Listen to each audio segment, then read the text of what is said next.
Welcome to संगीता's kitchen. आज मी बनवते बांगड्याची recipe. बांगडा हा मासा कोणाला आवडत नाही असं मला तरी नाही वाटत। तर आज मी बनवते बांगड्याचं सार। बरेच जण ह्याला बांगड्याचं सार, आमटी, कढी असं बऱ्याच प्रकाराने बोलतात। एकदम सोप्या आणि साध्या पद्धतीने झटपट तयार होणारी हे बांगड्याचं सार चवीला अतिशय उत्कृष्ट लागतं। हे तुम्ही भाकरी, चपाती कशावरही खाऊ शकता। चला मग झटपट करायला घेऊया।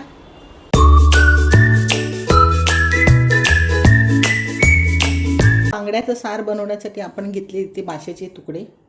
हे 3 बांगड्यांचे तुकडे आहेत।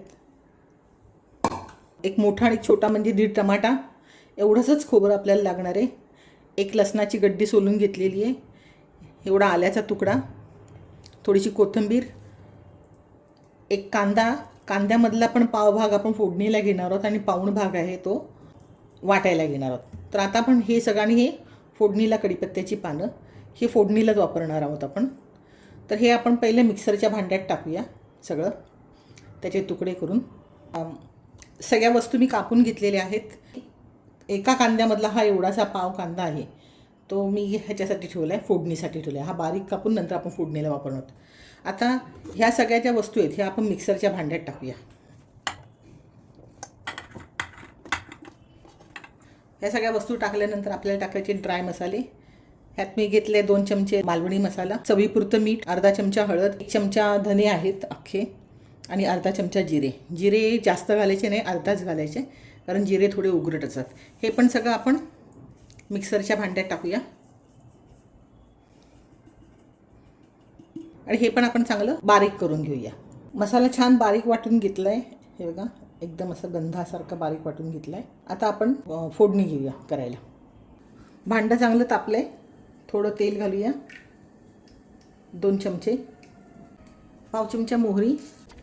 मोहरी तडतडली आहे। आता टाकूया कढीपत्ता। कढीपत्ता घातल्यानंतर आपण हा मसाला टाकणार आहोत।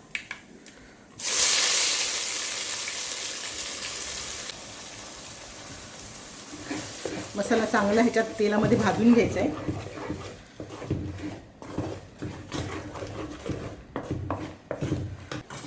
आपल्याला मसाल्याबरोबरच कांदा घालायचा आहे।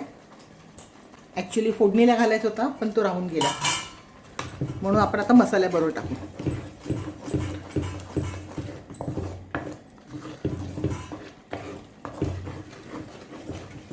5 ते 7 मिनटं झाली आहेत। मसाला चांगला परतला आहे। आता मसाल्याला तेल पण सुटायला लागलं आहे। ह्याच्यात मी अगोदरच मीठ वगैरे टाकलं आहे, म्हणून त्याच्यामुळे काय आपल्याला गरज नाही मीठ टाकायची वेगळं। आता मी ह्यात 1 तांब्याभर पाणी घालते। तुम्हाला जेवढं पातळ हवं तेवढं करा।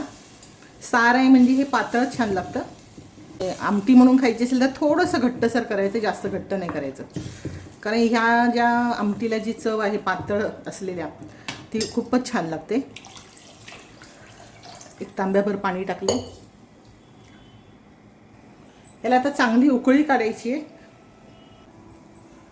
आमटीला आता उकळी आलेली आहे साराला।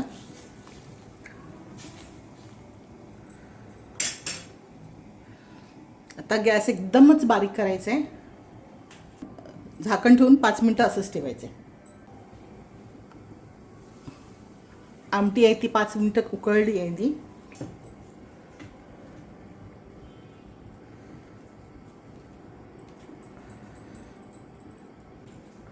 आता यात माशाचे तुकडे टाकते।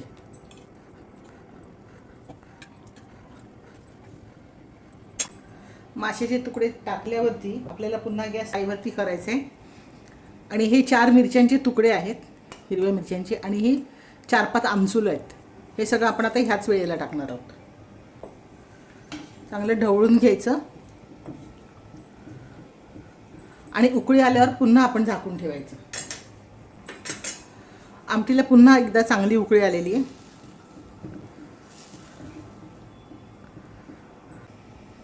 आता परत एकदा गॅस बारीक करायचा आहे आणि परत झाकून ठेवायचे आपल्याला 10 मिनिटासाठी। आमटी चांगली 10 मिनिटं शिजलेली आहे। झाकण काढूया।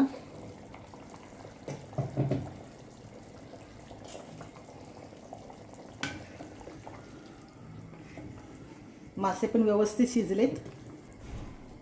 हे सार पिण्यासाठी सुद्धा चांगलं लागतं म्हणून ह्यात जास्त तेलाचा वापर नाही आहे. आपलं सार कंप्लीट झालेलं आहे. हे आपण भाताबरोबर भाकरीबरोबर किंवा असंच सुद्धा पिऊ शकतो. आणि ह्यात आता मी टाकते खोबऱ्याचं तेल कच्चं. कच्च्या खोबऱ्याच्या तेलाने खूपच सुंदर सुगंध येतो आणि चवीला खूपच छान लागतं. आपलं बांगड्याचं सार तयार आहे. बांगड्याचं सार आपलं तयार आहे. मस्तपैकी एन्जॉय करा.